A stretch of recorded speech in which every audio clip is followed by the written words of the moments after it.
All right, let's jump right into a really interesting business puzzle.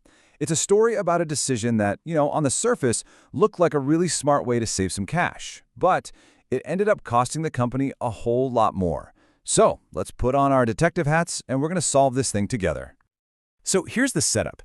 Picture the production floor. A manager decides to tweak things to save a little money on raw materials. And at first, the report looks great, a $500 saving. But then, when the final numbers are crunched, the company's actually in the hole by $700. How on earth does that happen?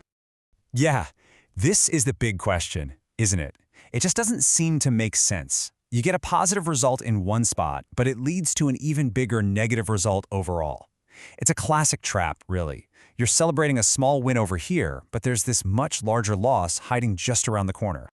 To make this super clear, let's talk about something we all get, baking a cake.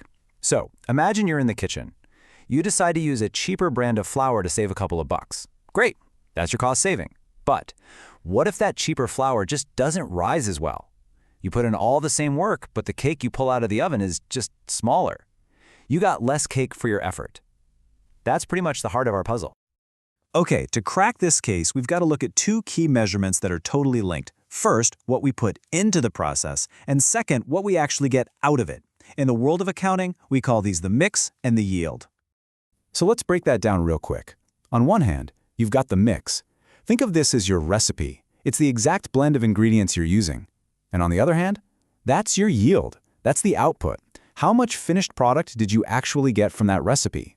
The whole mystery is hiding in the relationship between these two. All right, let's start our investigation with our first clue. That change in the recipe, what we're calling the materials mix. This is where that $500 saving came from. So, what is the materials mix variance? Well, it's just a fancy way of answering one simple question. How did changing our recipe affect our costs? All it does is compare the price of the ingredients we actually used to what we should have spent based on the original standard recipe. And this is exactly what went down. The manager looked at the recipe, which had a mix of a cheaper material, we'll call it material A, and a pricier one, material B.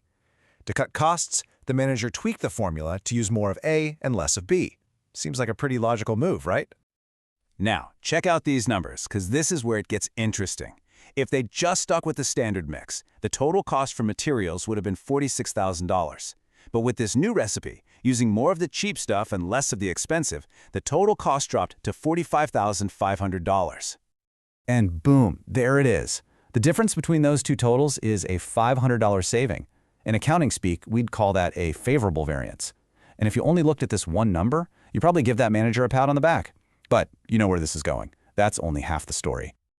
Okay, so we've looked at the ingredients. Now it's time to actually check the cake.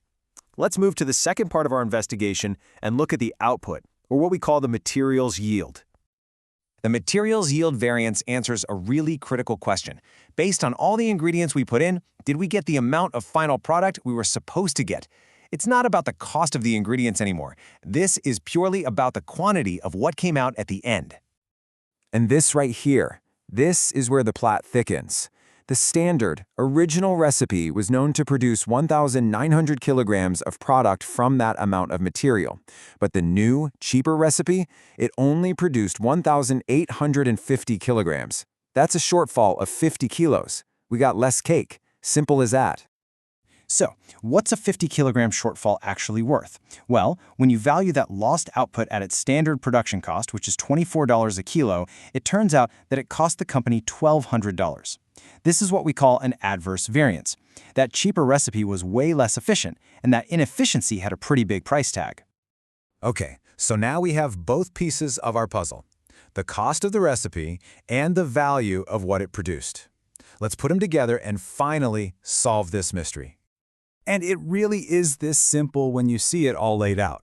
That change in the materials mix, it gave us a nice, favorable variance of $500. But that same change caused our output to drop, which led to an adverse, or bad, variance of $1,200. You put the two together, that saving gets completely wiped out, and you're left with a net loss of $700. And there's our answer. Now the math adds up. Case closed, right? Well, not exactly. The real lesson here goes way beyond just the spreadsheet.